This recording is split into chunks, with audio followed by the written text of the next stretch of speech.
You've mentioned before that Charles and Melanie are independently wealthy. Why do you choose to focus on those characters, on that segment of the social class? Well, they have more freedom to, and they're closer to the power structure. So they at once have more freedom to go where they choose to get information, and they're closer to the corridors of power. So that definitely makes them interesting to write about, particularly in the context of political and diplomatic intrigue. Do you have any plans to develop characters more who are from other parts of the social strata?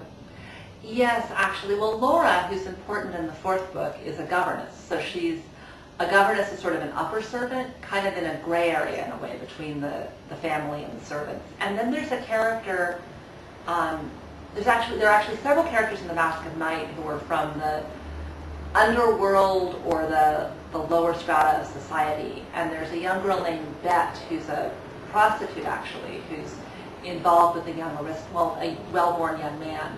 And they in particular are going to go on as characters in subsequent books, sort of what happens to Bet and what happens to their relationship as time goes on. And it's interesting, I think, for Melanie, because she sees echoes of herself in Bet, and yet she's escaped that life.